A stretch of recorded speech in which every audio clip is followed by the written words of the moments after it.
Over the past 3 decades, Uganda has made significant advancements in the telecommunication sector, resulting in widespread network access across most regions of the country.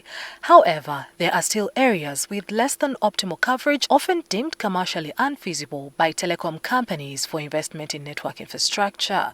In an effort to address this gap in network accessibility, the Uganda Communications Commission has identified regions with limited to no network coverage where telecom masts and other infrastructure will be established.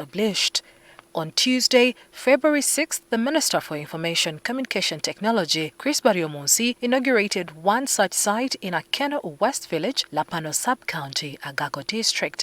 The mast installation, valued at 200 million shillings, is part of a nationwide initiative to enhance mobile connectivity in remote areas.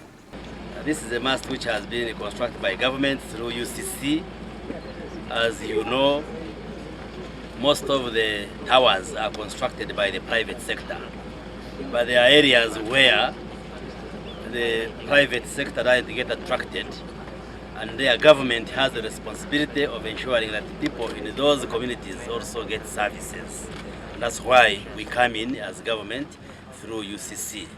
The facility, constructed by TowerCo of Africa with funding from the government and development partners, is one of the many to be built nationwide under the Uganda Communications Universal Service and Access Fund UCUSAF project.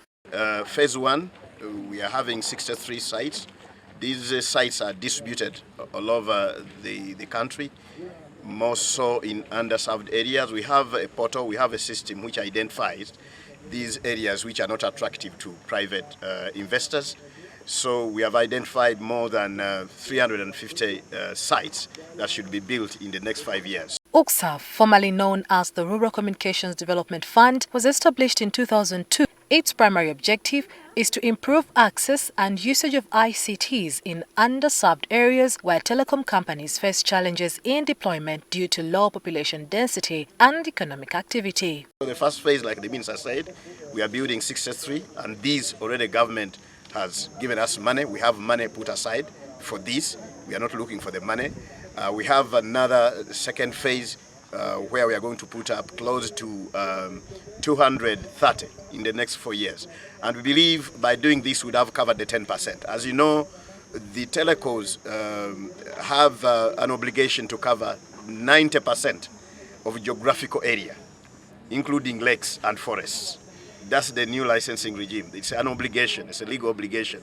So it leaves the 10%. And as you know, we don't want to leave anybody behind. So 10% is also too big. So the government is now coming out to make sure that we cover the 10% that shall not be covered by the private investors. District leaders expressed gratitude to the Uganda Communications Commission for the mast, anticipating improved communication and enhanced coordination of development programs and security operations. This infrastructure project will improve the security situation along this borderline, especially with the Kotido warriors. Yeah. And I also believe that it will ease the movement and also follow up and tracing of our stolen elements. With more sites scheduled to be launched over the next few years, telecom service providers are expected to take advantage of the available infrastructure to expand their networks. The ultimate goal is to achieve comprehensive mobile connectivity throughout Uganda, thereby aiding in the overall development of these regions and driving Uganda's digital transformation.